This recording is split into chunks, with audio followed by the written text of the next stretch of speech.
All right, all right. It is let me remember this here for a second. Almost said the old podcast name, Red Bird Reboot Podcast here. I'm Blake Murphy, 7. This is at Pancake Soul, Marcos Labrada. We are here to talk Arizona Cardinals this week. And we went over on Monday. The Cardinals did fall to a 1-4 record. They now play the Los Angeles Rams this week. It is their second divisional game this year, and they're going to have to do it without some of their best players on the field. We already have news of Jalen Thompson being ruled out for the game.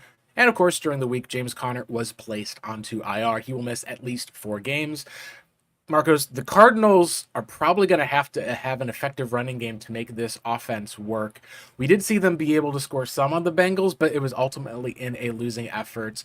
Before we get into talking and previewing the game, how's your week been, and how should Cardinals fans be feeling right now heading into a division rivalry game? Well, the week has been kind of like fast, so thank God for that at least. As far as like feeling like going up against the Los Angeles Rams, we have been dominated by them. We have gotten at least 2 of the last 4 games at the very least.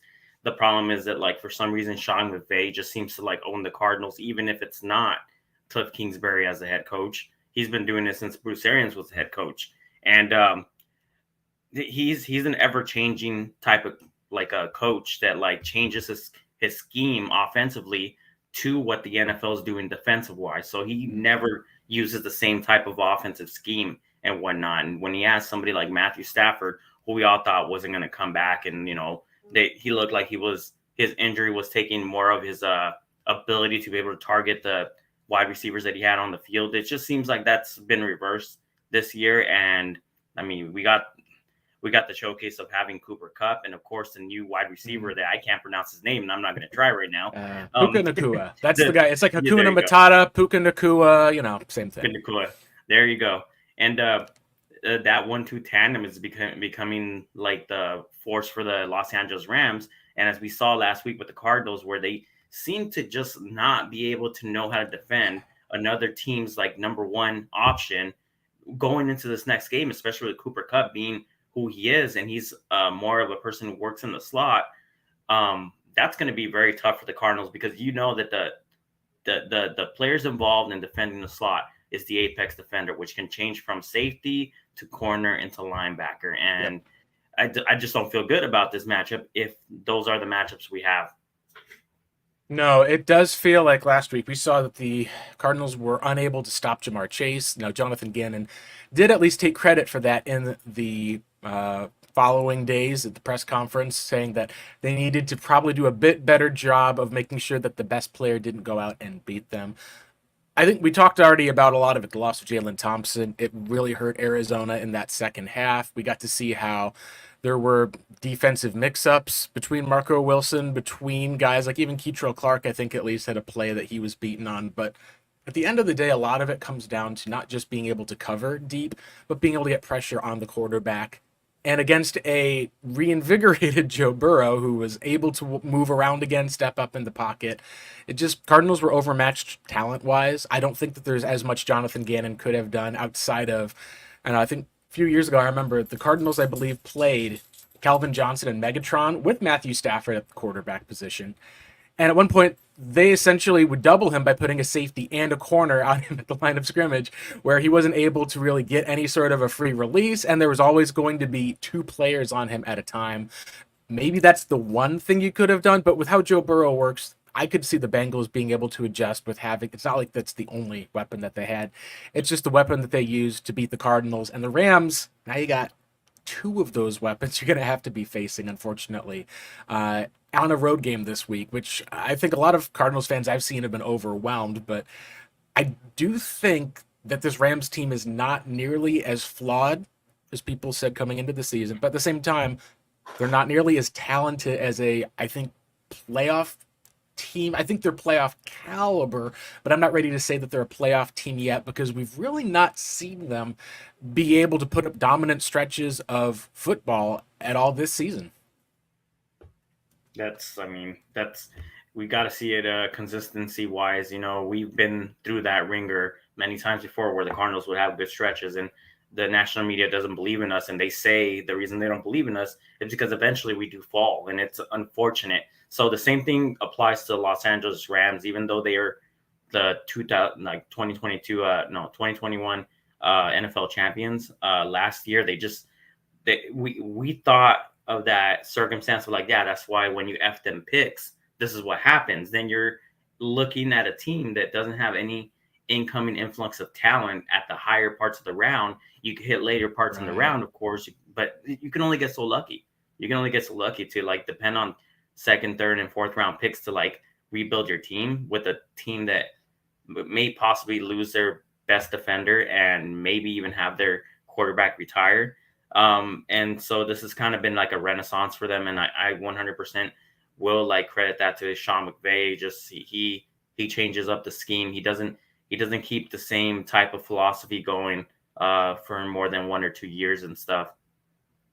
Yeah, a lot of the preseason talk with McVay was this idea of going back to basics, back to the foundation. And that foundation after last year, not just necessarily saying, hey, Cooper Kupp got hurt, Aaron Donald got hurt, Matthew Stafford got hurt, and no big, at least you'll be back. It was really, like you said, we saw the complete departure of Rams talent.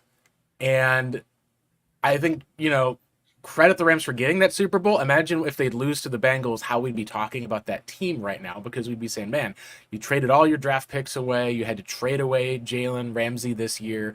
You do not have starting caliber offensive linemen coming into the draft without having to rely on a rookie at least one or two places. And some of it probably does come down to luck, like I think you said, as far as being able to have that magical season to get there. Some of it can just be good talent evaluation, which is something the Cardinals are having to do now. With moving to a new general manager, the Rams, obviously, with their talent evaluation, they're able to find a player like Puka Nacua in that fifth round, which he didn't have a very fast 40 time. I do think that the 40 is not as important as, say, the three cone. You do want to make sure that you're not, like having these top cornerbacks just able to stick with you and you're having to try to dive to be able to get open. But if you look at the season that he's having so far, it is absolutely impressive.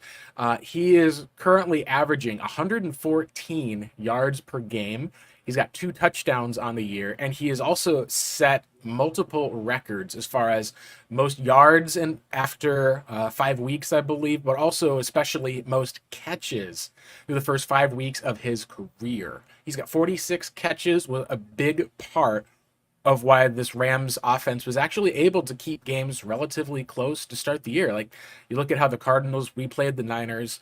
They played against the 49ers and they only lost by 7 points. They lose just by 3 to the Bengals. We played the following week, at least obviously. Joe Burrow was hampered in that game. It was a Monday night game. Rams had some injuries as well. They're able to then go back and be able to beat the Colts, I believe, in overtime, getting a touchdown. And then they put a good half up against the Eagles, 23-14. Now, this, of course, is all following that week one game in which I think most people had their eyes open as they went out and beat the Seahawks, who, for all intents and purposes, do look like an NFC playoff team this year, 30-13. And that was kind of the, oh, this is like good Matthew Stafford. He's got a receiver in Puka Nacua. Now you get to add Cooper Kupp to that mix. That's a place where I think that while the Rams may not have as much talent as the high end teams, if they had like a 7 to 8 win season with Matthew Stafford being able to stay healthy, would that surprise anybody? I don't think so. And I think it is, like you said, a testament to how far this team still has to go in order to be playing with the big boys. Like, we're getting there. It's just we're not there yet to the point where I think we're going to be able to go out and beat the Rams 2 times, move up to number 3, move up to number 2. That said, do you feel like the Cardinals have a chance in this game heading into this week, especially without James Conner and Jalen Thompson?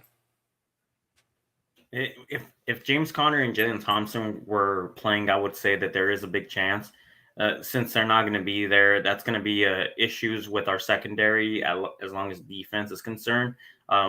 With all the issues that have plagued Jalen Thompson this year when it comes to like decision making and coverage, he's like our best defender in the secondary, at least our most stable defender in the secondary, because of the fact that like they moved him down to the slot, so he's kind of playing off position, and he's playing really like he is holding down that position as far as in the slot. And for our offense, of course, we have that guy who just like he brings, not only does he bring toughness to the game, but you can see how he can get the crowd up. Like the type of runs that he have are exacerbated even more of the impact that he gives us because of the type of like the type of push that he gives us. I mean, we saw that happen against the Giants and we saw it happen against the Cowboys. And every single time he runs the ball, he's not going down. He's gonna hit you hard. And I mean, obviously that's maybe part of the reason why he's injured, but he's giving it his all out there. And he's like, he gets the team going, he gets the crowd going, and everybody just loves him. So losing him is more about losing not just a player that has been playing really well, but also somebody who can like get the whole sideline, pumped up and going and give you that momentum and possibly leading to like a great run. So that'll lead to a good drive. So unfortunately, not having him, that's our spiritual leader that isn't going to be there. So if we are in the slums against the Los Angeles Rams, that's going to be hard for us to get out of, especially since he's missing. Yeah, no, James Conner's been having a solid start to the season. He's got 68 carries for 364 yards. When you take a look at the impact that he's had, not just on the game, but on having big runs, where there's been at least 2 or 3 times a game, he'd been putting up at least like an explosive play of 15, even sometimes 20 yards. And then being able to have that reliability on the goal line, that's something that I think is super key, not just for the Cardinals. They were able to score last week with Amari Demercado, but when you're able to have a mobile quarterback in Josh Dobbs and a rushing threat like James Conner who can run you over, that really helps you to be able to punch the ball into the goal and be able to get that 6 points. We've seen, at least with the Cardinals, they've had to settle for field goals a lot this season.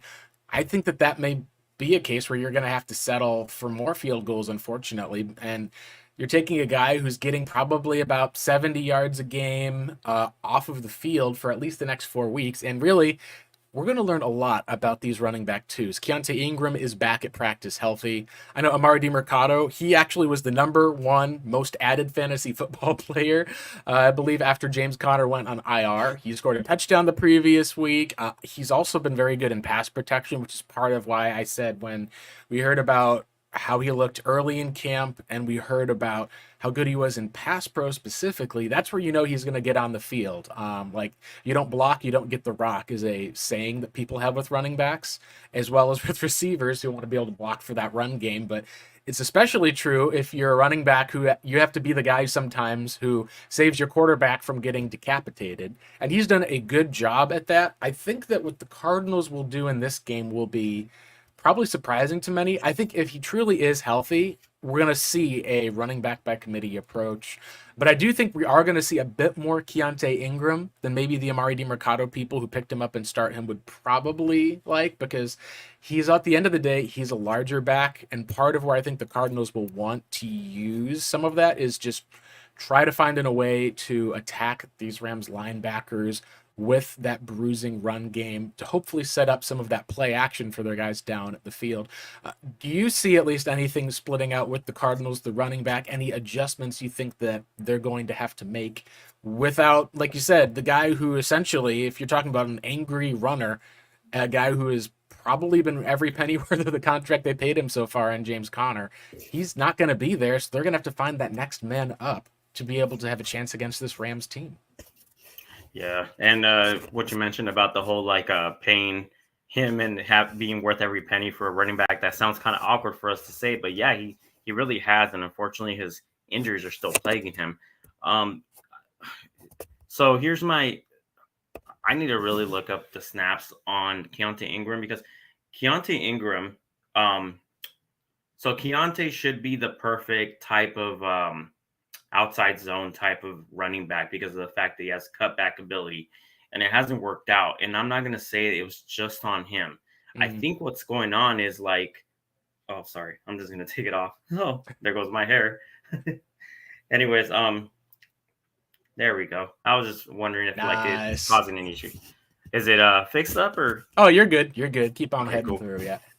So with Keontae Ingram, it just seems like they are somehow not doing their assignments, not blocking the way that they should be blocking when it comes to like like running whatever type of play they're trying to run, and there's always somebody in the backfield where Keontae Ingram either has to make the move before he needs to, because with an outside or inside zone scheme, you're supposed to you're supposed to be able to read from outside going Yep, in. So you have to outside have in. that ability to be able to cut back to the cutback lane. And so when he's trying to get to the outside, there's already a defender there. So Yeah. maybe it's just bad luck, or maybe it's just the fact that like when he gets out there, he's not out there consistently enough.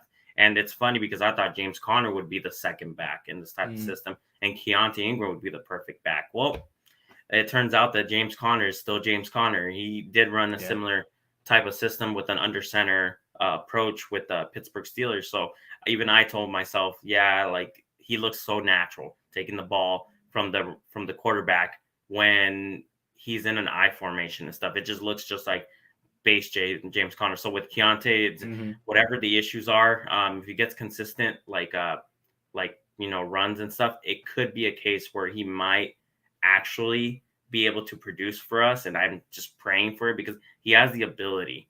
I just Yeah. we're not seeing it consistent enough. Yeah, no, I agree. I think, but both Keontae and James Conner, we saw them coming out that as far as explosiveness went, there was a lot of similarities. Keontae, at least you could argue, was both faster than James Conner and even had a little bit of that bigger explosiveness. I think a lot of it does show that the mental aspect of football and how usage happens can be key too. Keontae has done a lot of up the middle runs. I think we've seen earlier in the season. It was like every time he'd get on the field, it felt like the Cardinals were going to run the ball up the middle or he was going to get tackled for like -2 yards, especially in the Commanders and in week 2 as well, where the Cardinals weren't able to get anything going against the Giants in that second half. It's a spot where he also may just be similar in that with like James Conner, he may need to get the ball more often to kind of get in a groove, get in a rhythm. That's one of the things that I think we'll be able to find out as far as if it's more of a hey, it's hard for him as a guy who can get used to it or reading defenses to go on the field, go off the field. Like sometimes you do need to be able to give a guy the ball quite a bit and be able to actually like give some reps to learn. What's fun is that he, in his runs that he has done, he's still been pretty effective overall on his 26 snaps he's gotten on offense. He's as a Pro Football Focus overall grade is giving him 72. That is third in offense, only behind James Conner and Marquise Brown. Now, what's interesting is that he's also been pretty good in pass protection. He just hasn't been healthy enough to stay on the field. He obviously, I think, gets hurt after I think it was either week 1 or week 2. Has not just really been able to use as far as for getting in a lot with James Conner there, and then even with Amari DiMercado, they've been working him in more often. I do think that when it comes down to the run game, the reason why I think we're always talking about the run game here is because I think that's what you're going to need if you're going to beat this Rams team. Because the other person we haven't really talked about as much on the other side is Aaron Donald, and that is one of the best, if not the best, defensive player in the National Football League. The way that you have to attack Aaron Donald isn't just run at him like Micah Parsons. It's recognizing you may need to be effective in having to be able to run away from him or be able to run at him and kind of picking and choosing your spots because he can just shed blockers like it's nothing. But outside of him, there's just not a huge amount of impact players that are there on that Rams team. Their one linebacker, I believe, is practicing again this week, which I was hoping that he was going to miss because that would have been a nice coup for Cardinals to be able to have. That would be Ernest Jones, the left Oh inside yeah. linebacker that they have. He's a good player, like good veteran player. They otherwise just don't have a lot of experience on defense. Like you're talking about, like if I was going to say, all right, you're sitting in a room with Kobe Turner, with Christian Rosaboom, Jake Hummel, Russ Yeast, and Darian Kendrick. It's like, okay, I don't think I know who any of these players are. Now, if I say names like Troy Reader, you're like, oh, that's going to be another linebacker. Ahkello Witherspoon is then a cornerback that was with the Niners for a long amount of time. John Johnson, he was a Rams safety, went over to be the safety for the Browns for a few years, is coming back now. And then Duke Shelley, you're like, okay, between those guys, and we know that Byron Young has gotten off to a pretty good start as a pass rusher overall. He's got 2 sacks already this year. But other than that, it feels like this is one of those places where this Rams team, you can move the ball on them on defense. You are going to um, be able to put up points on them, which is unlike in years past where you think about they didn't have the shutdown corner, they didn't have guys that were next to Aaron Donald who were able to rush the passer. I think if there's one concern for me in this game, it would be that the Rams put up points on offense because the Cardinals aren't able to kind of contain those top weapons or even their run game. And then on the defensive side, that would just allow Aaron Donald to just get free rushes or just keep running and rushing the passer at the likes of Josh Dobbs. That to me, I think would be the worst case scenario because that would then get this game a little bit sidetracked in a rush, very similar to quarter 4 against the Bengals last week. And for that to not happen, you got to be able to run the ball effectively, and it's going to be on this healthy offensive line to do that.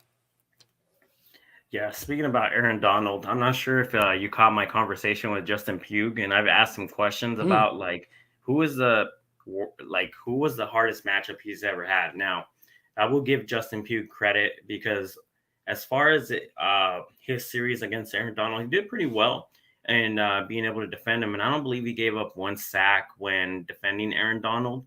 But watching those clips, I understand what he said. That's the hardest matchup he's ever had because Aaron mm, Donald, the whole notion that you have to be a big, defensive tackle or whatnot. He's more of like a defensive end, just playing mm. as a defensive tackle. He's very compact. The guy's only like 6'1", so he's like undersized as far as height wise is going. But because he's 6'1", he has all that athleticism. He comes from under and up Yep. on these guards and tackles who Right. have to try to out leverage him by getting even lower than him. So that's the reason why he said that was the toughest matchup because he would just come under him.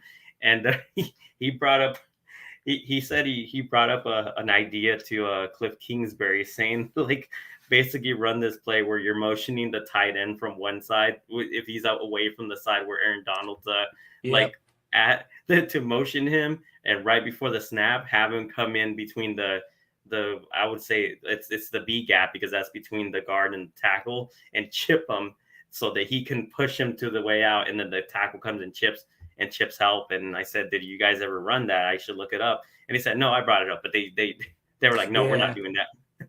But yeah, like Yeah. as far as that is Yeah. concerned, yeah, that is something that there's really no way to like be able to say this is how we're gonna shut him down. Yeah. Um, Obviously he's just one player on the field, and if his impact was really that great, they would be undefeated right now. So there, I mean, his impact is there. You just gotta know how to mitigate for what you can't make up, especially since the matchup that's going to be prevalent is going to be him versus Wilkinson, which it's going to be him, Wilkinson, and him, Hernandez. Hernandez is like a fridge, and he's just hard to push around, and he's very strong for what he is. So coming up against Aaron Donald, I don't have much worry about him if he's lined up on his side of the field. Mhm. And Paris Johnson, of course, will have to double up and help, and also it would have to be for Froholt. But on the left side, people have been talking that the left side is the weaker side of the offensive line. Mm. And I definitely agree with that because I don't think Wilkinson should even be starting. So we have that weak link right there, even though he can have some good games or some good series, he just hasn't been consistent. And DJ Humphries just doesn't look like the DJ Humphries that we kind of been getting used to for the last 3 years. Something's just going on when it comes to just not playing up to the level of what we could see from him, like the 2020 year that he was like the third highest graded tackle, and now he's just back to being just in the 60s consistently, and mostly because of the penalties Mm. and just gaps Yeah. in here and there. So that's the part that worries me is that they're probably going to do what they did in the Super Bowl and what they do often is the overload formation where they send Aaron Donald between two edge defenders. It'll be an Yeah. edge rusher and it'll be a defensive tackle, all Yep. lined up on one side of the field. They're going to line up on the left side, and then that's going to be testing. Yep. No, I totally agree. From what we've seen this year, Humphreys has been. It's been weird because you could say that it's subpar for him, and even though technically he's been probably about average, which is probably good, but I think, like you said, he's the third, I think, highest cap hit on the actually the second highest cap hit on the team, unless I'm mistaken, for active players. It would be third, but you got Buda and you got Kyler, who's neither of them are playing right now. And to this point about Elijah Wilkinson, it becomes a question of how much of this in Arizona is chemistry related, like being able to be mentally there with the guys next to you, and how much of it is simply with performance. Because we saw against the Cowboys, Tristan Colin came in. The Cardinals' running game and pass blocking did improve. I think that at some point during this season, we'll probably see what was the intended plan, which is putting Dennis Daly, who a lot of people did not like at all at left tackle. If you're a Tennessee Titans fan, they were like, this is not good. But what they did show, I think at least, is that they at least can have an effective line. The question, of course, now is without James Conner, how much of that was he helping deliver? So I did want to show something here. This is real quick, just taking a look at some of the grades that we're seeing right now with Pro Football Focus on the offensive side. James Conner has been the second highest rated running back in all of football right now. Out of 54 players, he's been having a fantastic year. He's been essentially a perfect fit for this scheme.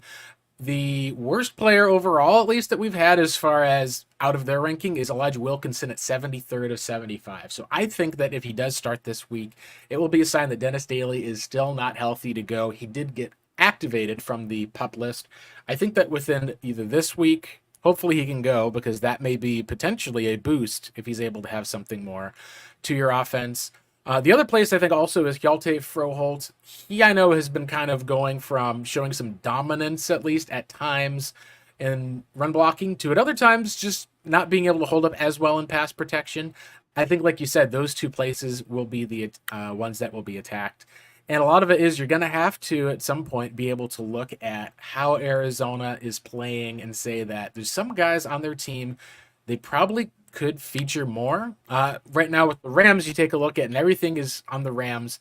You're not like talking about how Kyron Williams is just rocking the ball. And he's leading in fantasy points, but it's like you're not talking about Kyron Williams. Their offense flows through Puka Nacua and Cooper Kupp. And the only reason we're saying Puka Nacua over Cooper Kupp so far is just because that's who they've had available, which means that it's been Matthew Stafford who's done such a great job being able to run things with this team. So you're essentially taking your best offensive player in James Conner off the field. You now have Marquise Brown and Deontay Ingram have both graded pretty well. You also have Tristan Colin graded well. I think the one thing that you can also look at here is just how effective Matthew Stafford has been. So this is a chart that goes over kind of how efficient a quarterback is. So people are used to quarterback rating. People are used to completion percentage. What a lot of people have started to use more is EPA, which is expected points added, or essentially what you're talking about is how many points are you adding with your play to the rest of the team. So like a good example would be, here's Kyler Murray. You put Kyler Murray back. All of a sudden, you're going to getting a lot more points with Kyler Murray than you would otherwise. And the other is completion percentage above expected. So the idea is you then take, hey, we're expecting that you're going to be completing 65% of your passes. Whoa, you completed 72%. That's better than we thought. That's how a quarterback can lift their team up. And as you've seen here, some of the best quarterbacks in the NFL this season, Brock Purdy and Josh Allen, have been up there way ahead of the pack. You've got your average line in the middle. What's interesting with Matthew Stafford is he's actually doing probably better than almost half of the league as far as for his passes, rushes, what he's actually adding to the team. But he's not necessarily completing passes over expected. He's completing some very, very difficult throws. This is part of why I think it's going to be hard for the Cardinals to be able to stop him. Here's a play, at least, that we have as far as a highlight where he just is able to fit this into a tight window right over the middle. Fits that in between three Colts defenders for the first down. Just watch this here on seeing just how close this is. So some of it is that the Rams and other pieces of their team are not good enough to get guys blown necessarily, I think, at least on the running game, but you're seeing that he's getting protection. He's not really getting huge pass rush in his way, and he gets the ball across the middle for a completion. This is one of the places where I think you look at how, and this I think is Van Jefferson, who is no longer even with the Rams. He's a Falcon now. this is just one of the places where I think we've seen if Matthew Stafford isn't going to be experiencing a pass rush, he will carve you up all day. And he's been making some great plays under pressure as well when they do get pressure. See, here's the Colts. You got at least what they're talking about with bringing a blitz guy from the outside. He just essentially doesn't even step up or move over in the pocket. He just kind of sidearms it around the Yeah. player just from the insane arm talent that he has. That is something that's going to be so hard to stop. Goes right to Nacua lining up over here in the slot where you usually are able to get a pretty free release. If I'm the Cardinals, here's what I do. I think you can't blitz Stafford. He's too savvy, too smart. You're going to have to try to be able to get pressure with four guys. I think maybe you blitz from different angles or at least rush four different players.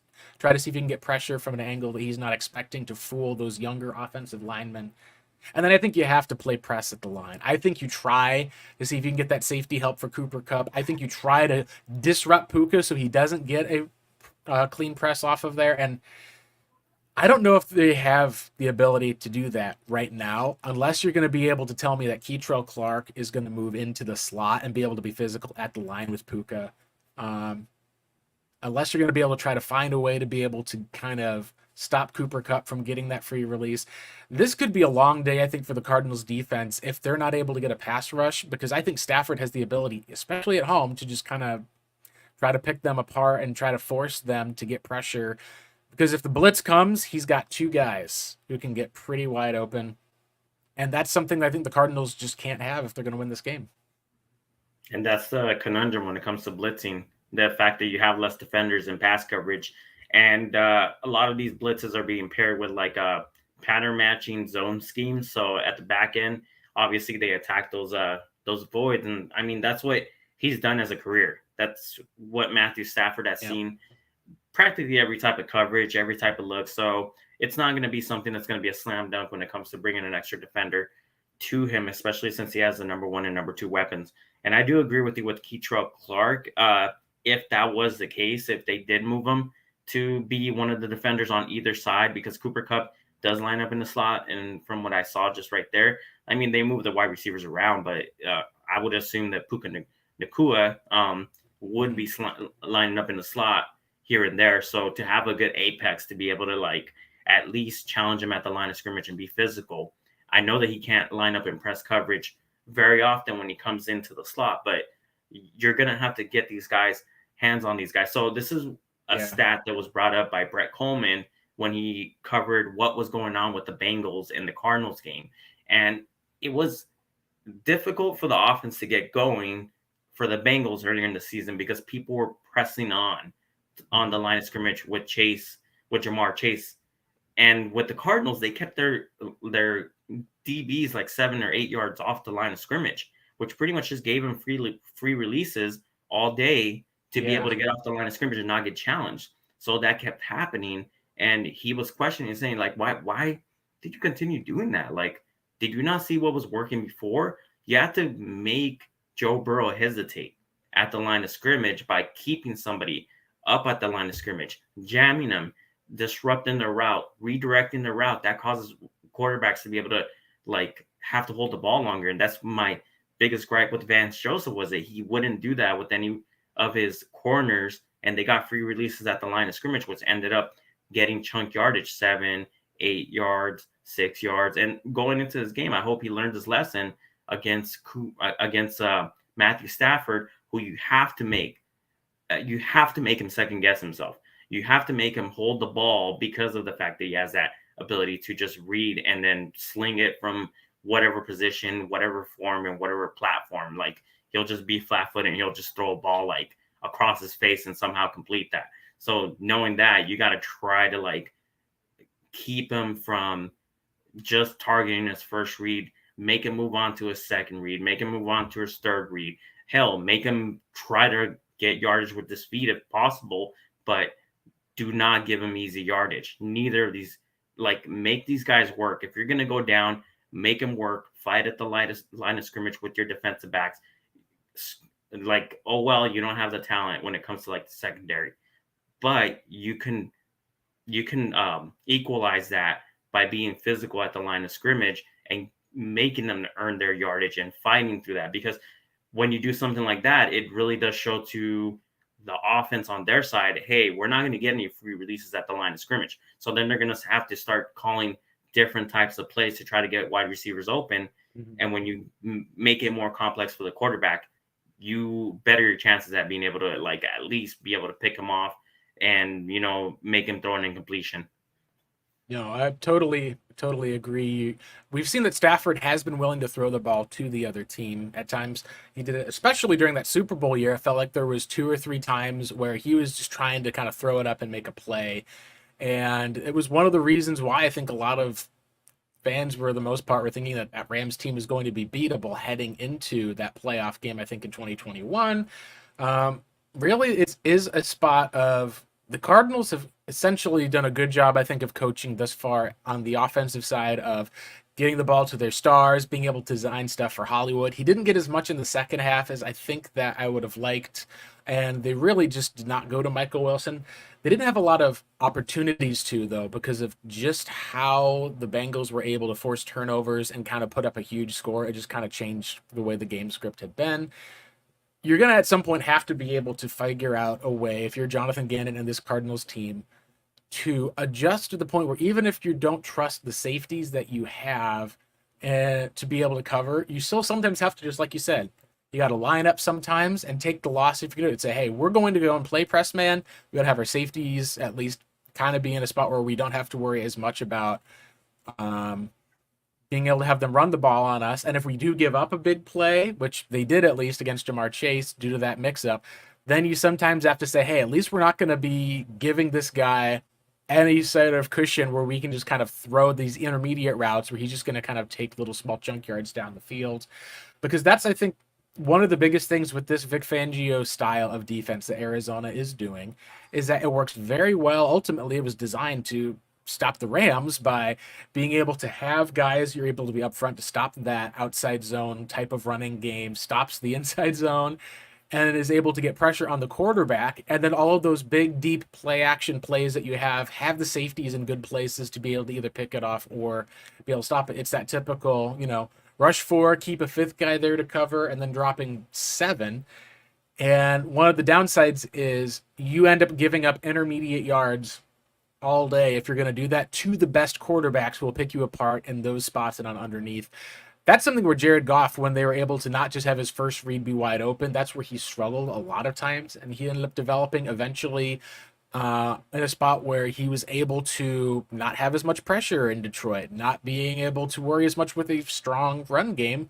Because when Todd Gurley went away from the Rams and got hurt, you really saw the Sean McVay offense needed a Matthew Stafford to come in and kind of save how that offense had been doing. I think that the way at the Cardinals, and I was just going to say one more last thing I was going to show just to kind of prove what you're saying about that intermediate route. Here's a shot of the route running from Jamar Chase last week. You can see they had one big play that was given up out of the slot. You can tell this is obviously the play where Marco was kind of in this coverage in that zone. He ran back and the safety just ended up kind of just being behind him on the whole route, was pretty much beaten from a speed place.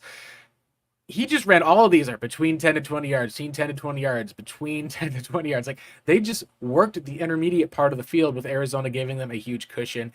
You cannot do that against this Rams team for a second week in a row. If you do, I would say I'd rather have the Rams try to run these deep passing plays, try to make Matthew Stafford have to hold on to the ball to hit those deep routes, seeing if you can get against a young offensive line.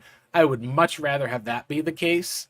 And even if you get burned for a couple of deep touchdowns, like if that ends up being the case, at least you'll feel like this coaching staff will be able to show that they're able to adjust and game plan, because this was just something that the Bengals, just spammed last week.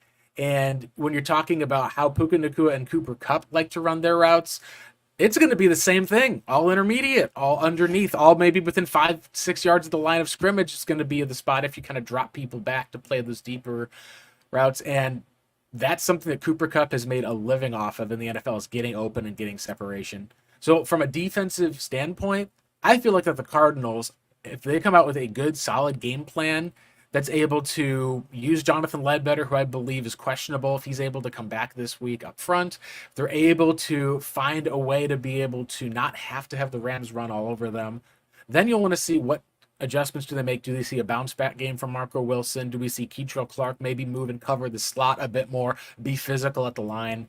Because if that's not the case, then gosh, it's hard for me to see this team until they can get Jalen Thompson back, able to cover guys on the defensive side. And you're talking about a James Conner-less offense. That is not a good, what is that called? A prognostication. Big long word there. It's not a good projection for the Cardinals moving forward, not just against the Rams, but over the next few weeks as well. I'm interested in figuring out just by looking at that chart if they should, and this might be a crazy idea, but maybe they might want to start going with middle field closed coverages like cover 3 and cover 1, especially like a healthy dose of man coverage. And the reason why it's crazy is because we don't have the talent right now. Like we don't have the per se talent to be able to like execute that. If you had really strong corners on the outside, that would be really effective.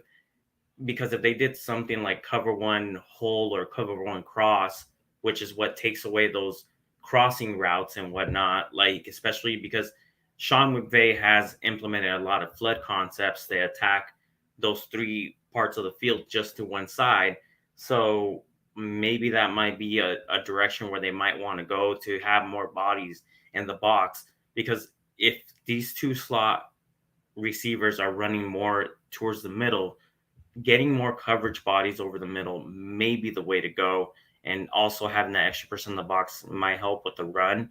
It's just one of those situations where if it doesn't work, we're going to get slaughtered because, as you know, Blake, if you have that one safety over the top, like when it comes to help, especially with these corners, if you're putting them outside one-on-one and they're losing, it's like it's going to be a bloodbath. And that's when they start reverting to like more quarters coverage because they just want to make sure that they at least can try to keep the Rams from moving the ball down the field so much by keeping everything under them and whatnot. So I don't know. Like if we had like we had like a top 2, great number 1 and great number 2 cornerback, then I mean we could pull it off and execute that. But hey, if it works and we can pull it off, and let's just say he says, you know what, screw it, we're just gonna go cover 1 or cover 3.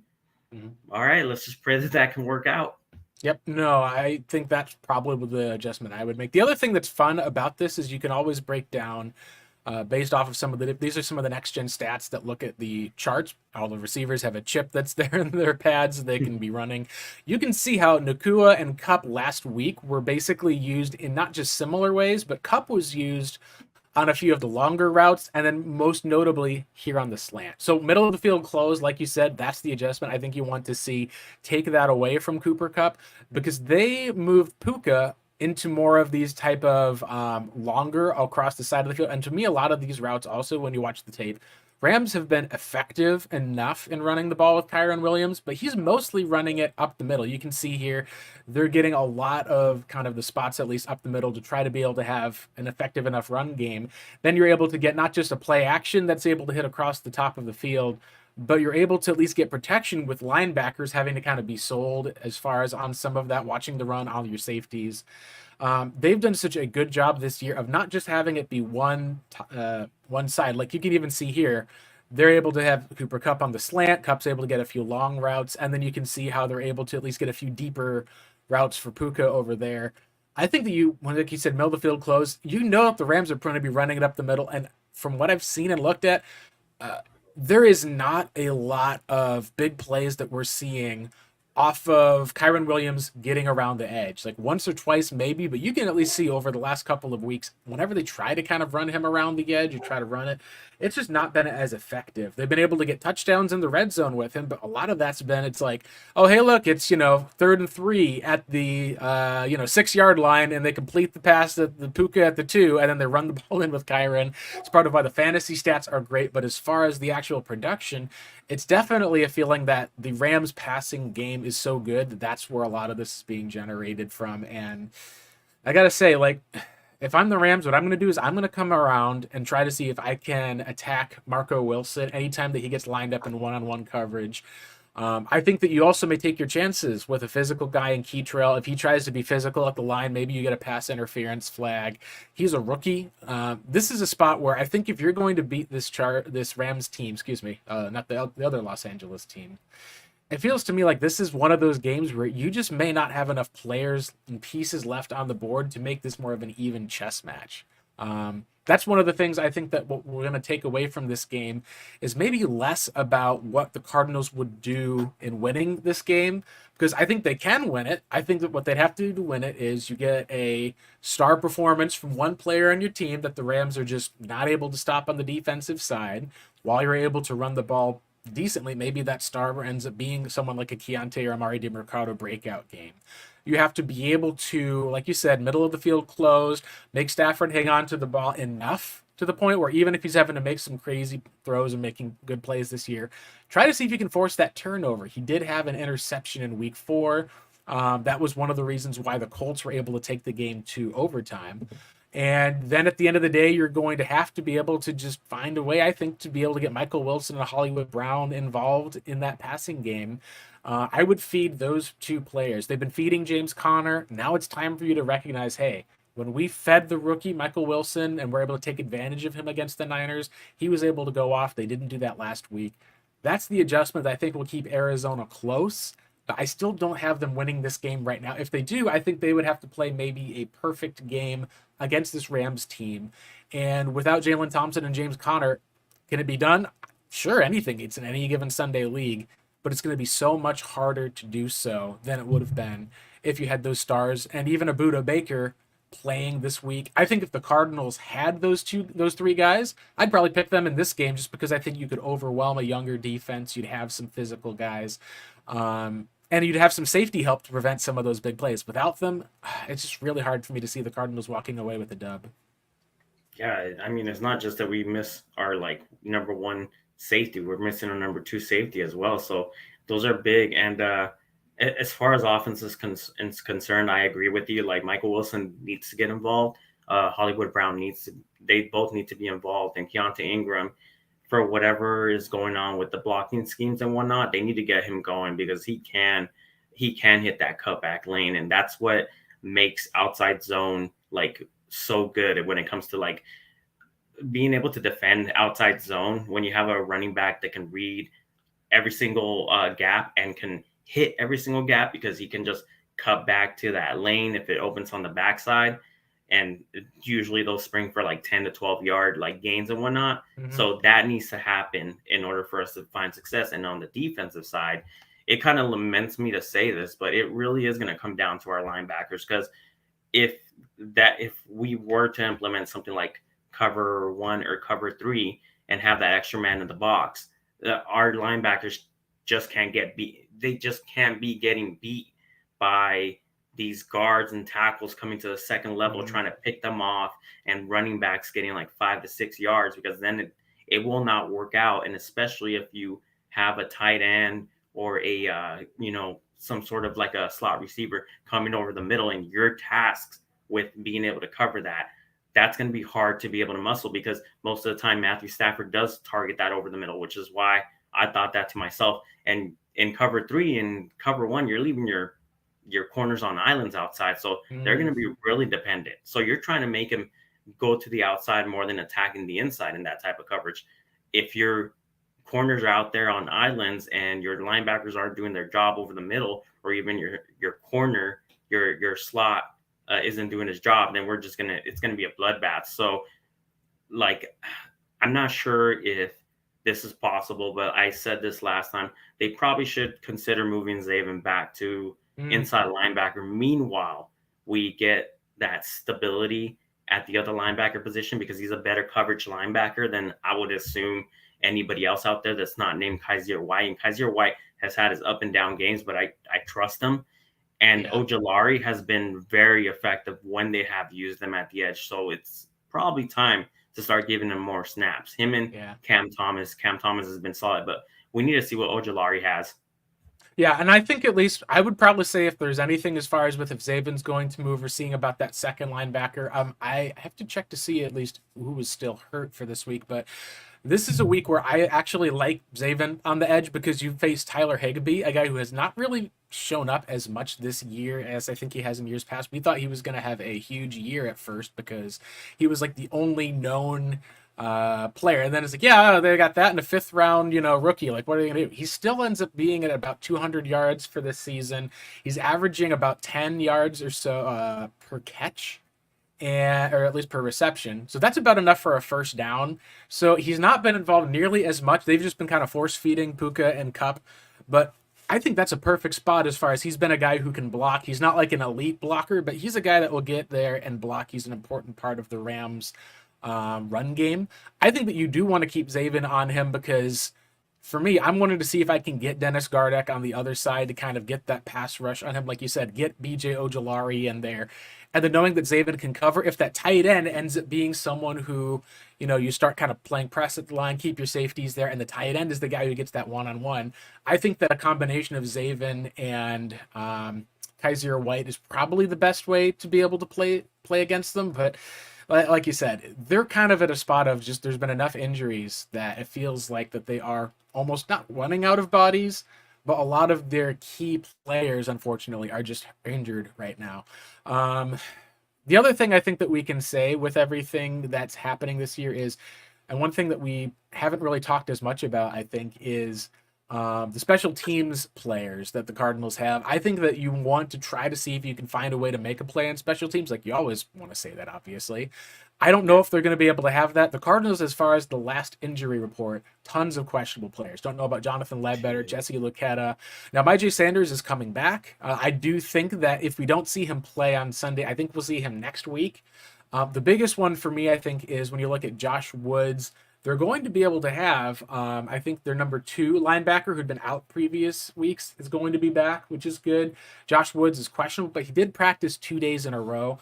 I think that might mean that their inside linebacker spot is going to be a bit better. So that to me means that the issue is going to be how are you going to be able to get pressure, at least for the most part, because Cam Thomas was limited. I think it's going to be one of those Dennis Gardeck, VJ Ojolari.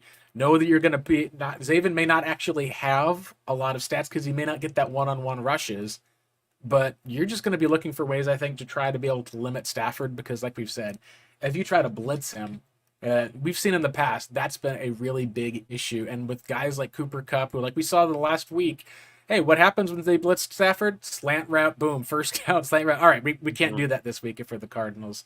They've got Joe Noteboom, I know at least is questionable, and I think it was Aaron Donald, did not actually practice on Friday, but we're all assuming that that is a rest day for him. It's really hard for me to be able to see what we're looking at for this team. The Cardinals are 7-point underdogs, which a lot of people, like you look at the Niners game, they were 2-touchdown underdogs. They're not that this week because ultimately this Rams team is not like that they're a star team. It's not like that they are a great team. I think they're at least an effective enough team that you can say that they'll probably be able to, at least should be the favorite heading into this home game. The Rams offense has actually been a huge strength this year, where I believe they've got the 8th ranked offense as far as total yards per game. And when it comes to passing, they are top 5. So, like, you're talking about a really great offense. Where's the issue been? The issue has been they got Aaron Donald and a bunch of other guys. They haven't been able to be effective in stopping teams reliably. I think that if you can talk about a guy who I would love to see be able to kind of have a bounce back week, it'd be Josh Dobbs. There were turnovers last week. There were issues, but there was a nice little hype post, at least, I think, that you were able to show and got retweeted by Adam Schefter, of all people, of Josh Dobbs in practice. Now, do you remember back in the day, Marcos? I don't know if you remember, there were those old fantasy file commercials that they would do for fantasy football where players would just do like some unreal things like catching a football through a wall, being able to like have a kicker that hit 1, 2, 3 different kicks in a row. We got to see one of those today from Josh Dobbs, actually put that out. I'm going to share my screen here for those watching on video. You'll be able to get to see it. But this is Josh Dobbs lining up for practice. He's got 3 footballs. Talks about, hey, we're just going to go ahead here and show off at least like some crazy accuracy. So he throws a completion to a trash can on the right, ends up boom, and throws a completion right there inside of the trash can to the left. Oh Boom. man. Then right afterwards, calls the shot for the goalpost and hits it. I don't know how much of this is something where you just retake over and over again. The fact that anyone can end up hitting these is just impressive.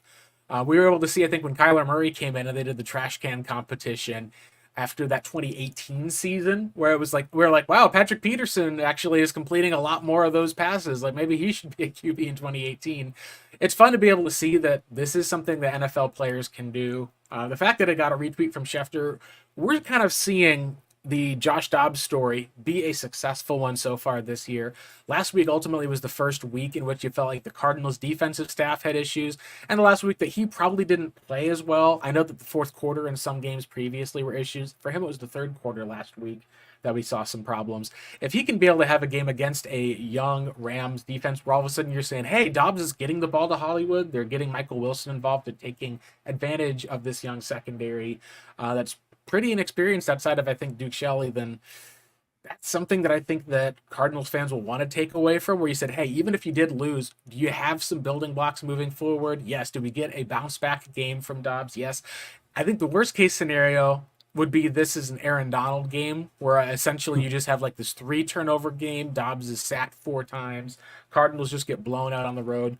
That's what you don't want to see heading into Seattle, where the team falls to 1-5, and you feel like this is a team in free fall that would be like, all right, Kyler, sorry about this, but like at 1-5, we're probably not going to win against the Seahawks team if they're going to be having some of their guys like Charles Cross back. Like it'd be almost a, if you need Kyler Murray coming off of an ACL to come back and save you, that's not a good position for the Cardinals to be in. But due to injuries and where this team has been, this is kind of where they are now.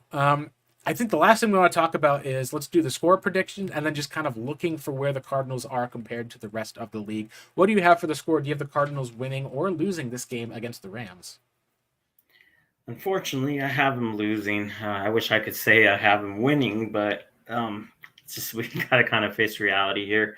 I think it's going to be somewhat like a 20, probably like a score of 17-23, maybe 23-17. The Rams win, and it's only because I don't trust the cornerbacks on the outside enough to be able to say they have a chance to be able to stop them. Yeah, no, I think that's pretty good. I think as far as when it comes to points per game for the Rams, they really have not done as much as I think their offense would indicate. They're great at yards, but their average as far as for actually putting points, they get about 21 or so points a game. Now, granted, they've played a lot better defenses thus far in the year. Like they've played the Niners, they've played the Eagles, they've played even the Seahawks defense. Ultimately, if you look at that first game of the year, was fine. That was the one that they got 30 points for. They've really struggled when it's come to playing tougher defenses. I've got the Rams winning and covering the spread in this game. I have it as a final score of 24-13. I think that maybe the Cardinals, they kick a couple of field goals. I think that it's just going to be one of those spots where if the Rams are able to get up to like a 24-6, Cardinals try to go for 2 type of a game.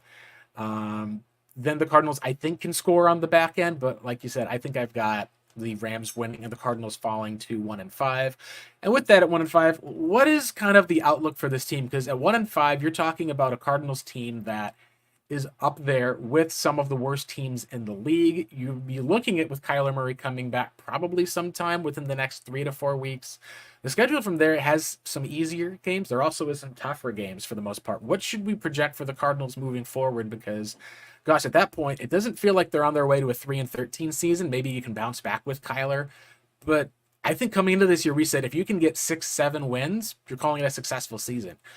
I think maybe if you're looking at all of these injuries, especially losing Connor, we haven't heard anything about Budda Baker coming back yet. With Kyler, apparently he's not even been activated. If he is, that may still be, from what it sounds like, 2 to 3 more 2 to 3 more weeks that he'd be back with practicing before even seeing time. It really feels like that this Cardinals team would probably be falling from that into maybe a 4-5 win type of category, even with a Kyler Murray coming back.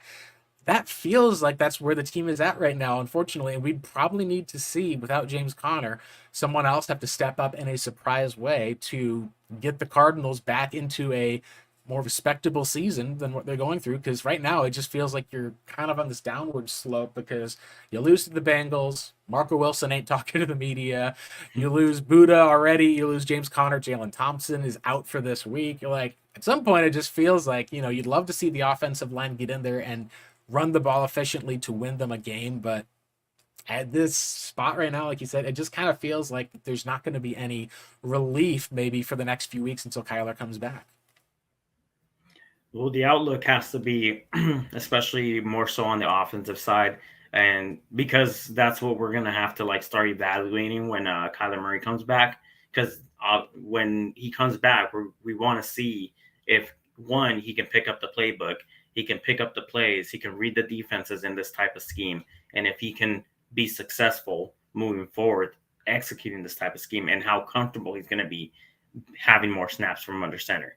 So that's what the emphasis should be going forward. On defense, I just really want to see some consistency with being able to like adapt to people's game plans, because last Yeah, week was horrendous game plan, and he took credit for like at least being able to say that wasn't a good game plan. No, it wasn't, Jonathan Gannon. You should be better than that. You're a defensive minded head coach, so you should know that your strong suit as what you are should be on the defensive side, and you pretty much blew it when you decided not to try to press on Chase. Even if he's out talenting the corners, you got to make him work. And if it's not working, what you're doing, playing off ball, and they're just taking advantage, and they're saying, "Sure, we'll take whatever you give us."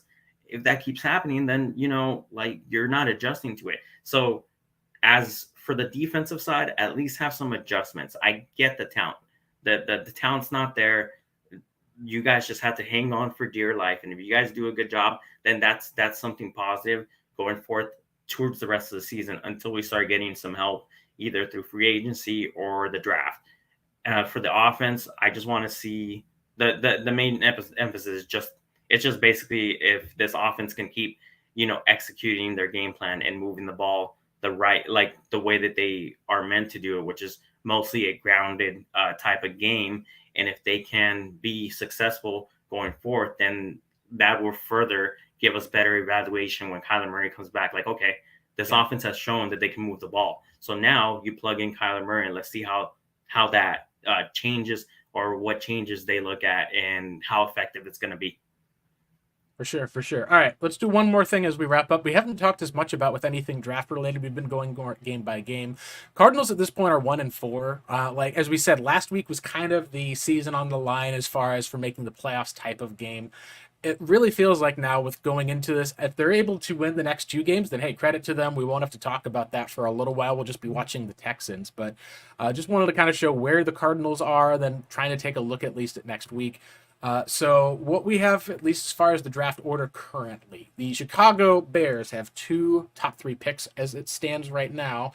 One of them being the Carolina Panthers, who are playing the Miami Dolphins this week. So good luck if you're the Panthers, because you're playing one of the best teams in the NFL. That is essentially kind of a Super Bowl favorite right now. The Denver Broncos do fall to the Chiefs at 1-5. They'll be on their mini bye.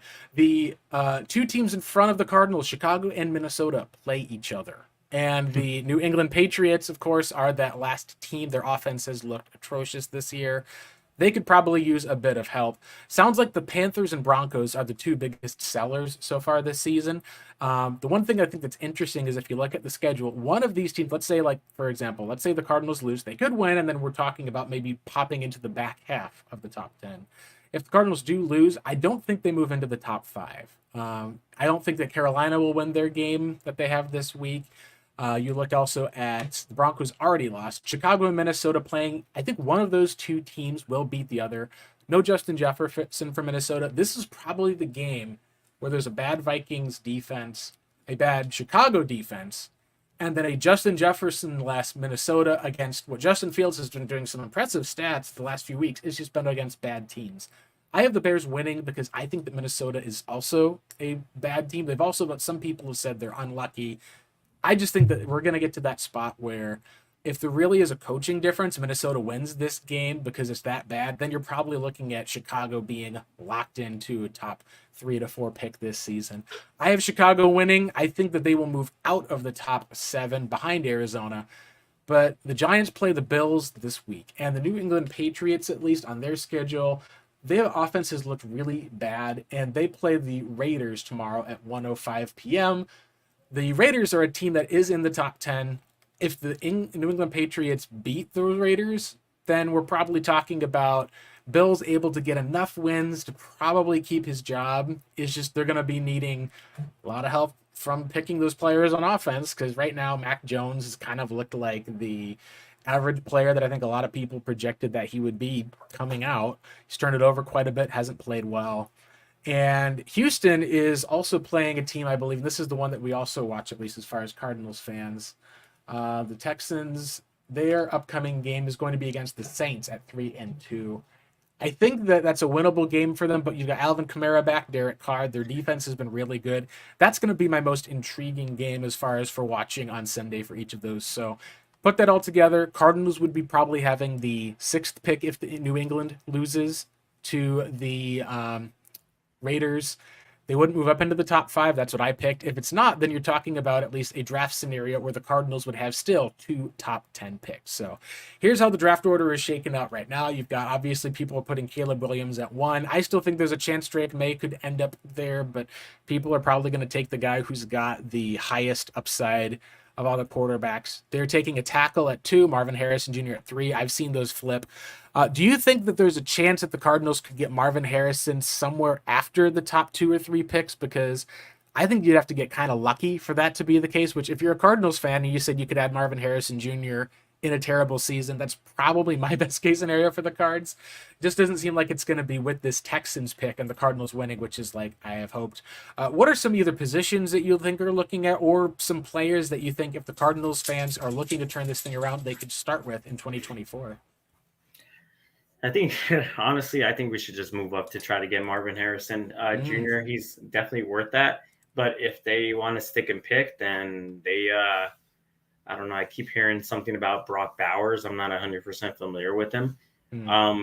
As far as it's concerned, just go for cornerback because that is definitely a need that we have on our defense, on our defensive unit. So as far as like that's concerned, maybe cornerback would have to be the choice if we can't move up or if we just decide not to move up. Kool-Aid McKinstry is the name I keep hearing, and defensive tackle maybe because we do need to start influxing our talent on the defensive side. So that's what I would go with. Yeah, I think we've seen a lot of tight ends that have gone in the first round, and the ones that have actually hit that have been like the top 10 picks. It's basically TJ Hawkinson, and he's not even like a dual threat kind of blocker. What I think we've seen with this Cardinals team is they're getting decent play, at least with their blocking tight ends and Ertz. Maybe that could take them to the next level, but I think right now, when we're looking at this team, even if they bring a Hollywood Brown back, you still need to probably get another receiving threat in there because Rondale just has not seemingly worked out as kind of that dominant slot guy that we've hoped he could have been. We haven't seen them be able to get their other slot guy on the field. I don't think that you fix that by adding a tight end in Brock Bowers. Maybe he ends up being a Jimmy Graham-ish type that you're able to see that's able to be used because he's like a big wide receiver who can block. I think that I'm with you. I would look at if it's not going to be taking another tackle where you got the strength of your team, you move on from a DJ Humphries, give him to another team, and then you've got 2 stud tackles for the next 4 to 5 years in Alt in Paris. I do agree with you that Kool-Aid McKinstry is probably the biggest need and one of the best talents that you can have for this Cardinals team. Your cornerback room is a weakness right now. You add a Kool-Aid McKinstry, you have cap room next year, you sign a veteran corner. Then you get maybe if Buda's going to be back with Jalen Thompson, you get that defensive secondary, which is a weakness currently, is turned into a strength. Now, secondly, then you look at the Cardinals picking with the Texans pick, and I've been kind of seeing a bunch of different ways that people have gone with this. I've seen some people who have looked at and said, all right, this is kind of the place where you're able to get a wide receiver. Keon Coleman had a crazy catch. We're recording this on a Saturday. He had an awesome catch. Malik Neighbors has looked good. Emeka Ekbuga is injured right now. He's going to miss the game today, but he has been, or I think he did miss the game today. He's looked really good as a larger, even maybe slot receiver type, one of those guys who maybe you could end up turning into a really smart pick at wide receiver in the NFL draft. I think that I could see them taking one of these receivers just by being able to add to that room, get another playmaker on offense. You're helping your quarterback out. The other thing I've seen people have talked about is on the defensive side. And like you said, we talking about defensive line and edge rush is another one. The Cardinals right now, as far as when it comes to the edge, your best edge rusher is right now probably Dennis Gardeck, unfortunately. You're hoping that BJ Ojolari can take that next step. If he's your edge rusher one, you may need to have an alpha top 10 pick guy. You can go on the other side to go out and get you those 15 sacks or so a year. Of that, there are two guys that stand out to me. The obvious one is going to be Jared Verse. He's the guy who a lot of people thought would go top 15 if he came out last year. He's had a good season for Florida State.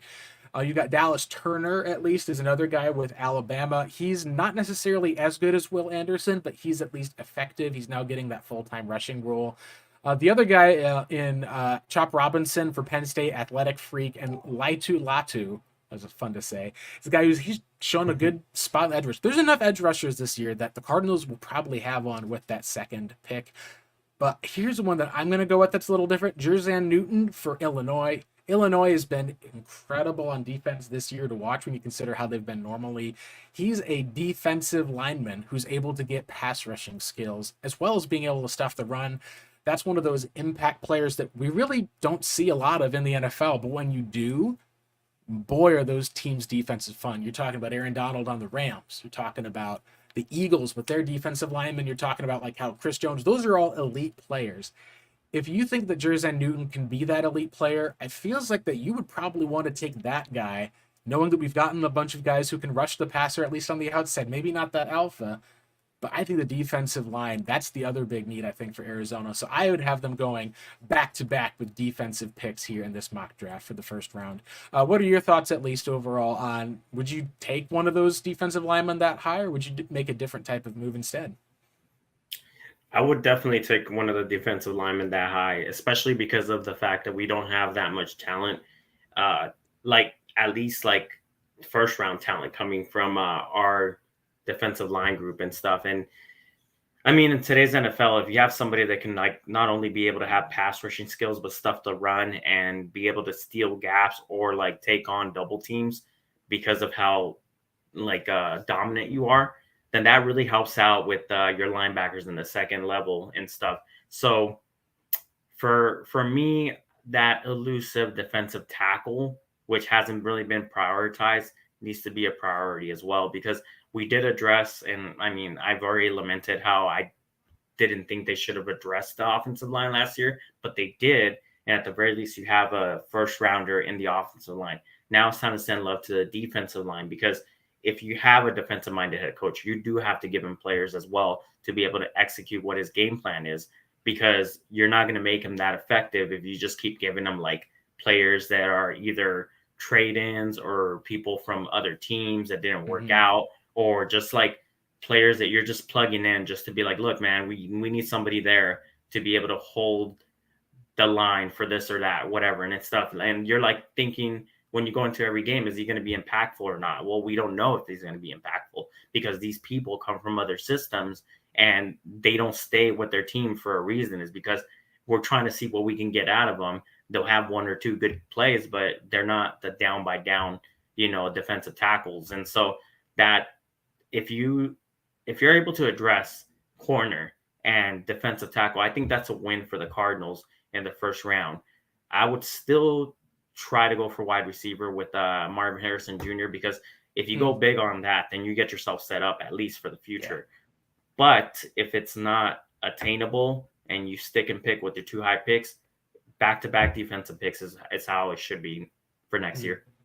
Yeah, the defense is the spot that needs help the most. I do agree with you that if you can, it depends on what happens with Hollywood. They keep Hollywood if he ends up moving into a different team just because they're able to offer him more in Arizona. Like we said, we may end up needing to kind of go with the youth movement because a lot of these veterans right now, like even with the cap room and some of the cap space, you're probably going to be able to get a guy who you can pair with Michael Wilson on a cheap contract to be a wide receiver one for a long time. So I agree with you. If the Cardinals do end up seeing struggles, even with Kyler back, if he just ends up for whatever reason not coming back or isn't healthy enough, to be able to get MHJ, I think that you'd probably need a top 4 pick. I don't know if you'll need top 3. This is a no trade scenario, but you think of in 2000 and gosh, what was it? Last year even. The Houston Texans traded all the way up to get that top 3 pick. I think that would mean that you maybe get a third quarterback somewhere in there. I don't know who that would be. You'd probably have to see a team desperate enough to kind of make a move for one of those guys. Um, Maybe the team ends up trading up to pick number 2 as well, and Marvin goes at 3 no matter what. That would be the one thing I think, at least for the Cardinals. So you'd have to fall kind of in that range, which currently is being held by Broncos and Vikings, especially with 2 other really bad or injured teams ahead of them. The Cardinals, for what it's worth, they're kind of falling into that bad team category. They just haven't had, I think, that bad start to the season to kind of be there just yet. Yeah, otherwise, I think that if you're talking about the team trading back from a pick, I think that would be a spot you trade back and grab another wide receiver if you're not able to get Marvin. That makes a lot of sense to me. As far as it comes to with other needs, for the most part, yeah, I think that an offensive lineman, one of those guys, will be someone that you'll probably be able to see. I think that there's other players that you can look at that will be there. But for right now, as far as when it comes to the Cards, we're just going to have to kind of wait and see where the team goes with the rest of the season because, like I said, things change week to week. You're able to see, at least around the NFL, maybe one of these teams that we think is going to actually lose is going to go out and get a win. And we're talking next week about Cardinals being in a top 5 range. Maybe the Cardinals actually go out and are able to beat the Rams with a bounce back week on Sunday and getting that second win of the season. We'll see how it all goes, but thank you guys so much for joining us here. I'm Blake Murphy. You can find me on Twitter at BlakeMurphy7, at RevengeOfTheBirds.com. Make sure you're following our podcast at Redbird Reboot on Twitter. And Marcos, you want to tell the folks listening where they can find your content as well? You can find me as a contributor on AZ Sports Underground, and you can also find me on X/Twitter as at Pancake Soul. And please give me a follow, and I will go ahead and do whatever I can to respond to people the right way, like because I can get into some arguments on Twitter. Very notorious for that. I'm going to put that out there. But yeah, like that's where you'll find me on Twitter. Absolutely. Yep. Awesome. Thank you guys so much for tuning in. This has been the Redbird Reboot. It's the end of our show. Cardinals are playing the Rams for the first time of 2 games in that division against them this week. We'll be back on the other side to be able to break down what went right, what went wrong. But in the meantime, it's time to log off. Thanks again, everyone.